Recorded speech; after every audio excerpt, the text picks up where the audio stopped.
L'enlèvement de l'Église est un événement qui va surprendre le monde entier. La Bible dit qu'en un clin d'œil, des millions et des millions de personnes vont disparaître dans le monde entier.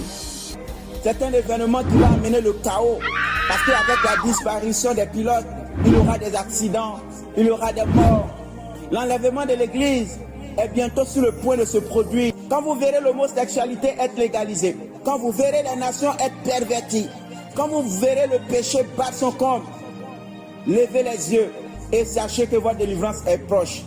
Le Seigneur Jésus dans Matthieu 24 nous a parlé des signes des temps de la fin. Il a parlé des famines, il a parlé des guerres, il a parlé des tremblements de terre, il a parlé de la persécution contre l'Église, il a parlé des faux prophètes. Il a aussi parlé de l'iniquité qui allait s'accroître. Et il a parlé de l'évangile qui allait se répandre dans toutes les nations de la terre. Bien aimé, aujourd'hui, quand on lève simplement les yeux, on se rend compte que tous ces signes sont accomplis. Et bientôt, le retour de Jésus aura lieu. Église de Jésus, prépare-toi à la rencontre de ton Dieu. Prépare-toi à ce jour merveilleux, à ce jour glorieux. Ne passe pas à côté du jour de l'enlèvement.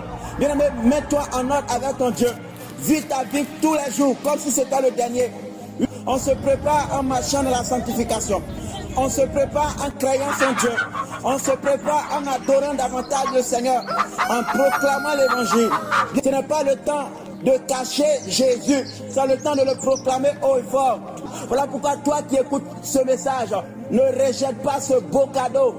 Donne ta vie à Jésus avant qu'il ne soit trop tard. Les années passent très vite. Chaque jour quand tu te lèves, c'est un pas que tu viens de faire vers le jour de ta mort. Parce que même si Jésus ne vient pas maintenant, toi tu iras le trouver là-bas. Et tu ne sais pas quand la mort viendra. Voilà pourquoi aussi longtemps que tu as l'opportunité d'accepter Jésus et de te mettre en ordre avec lui, ne remets pas à demain. Il y a des choses qu'on ne remet pas à demain. Ne remets pas ton salut à demain.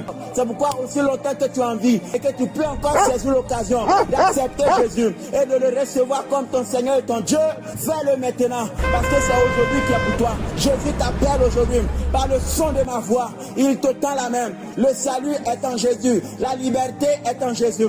Il te tend la main. Donne-lui ta vie et tu seras sauvé.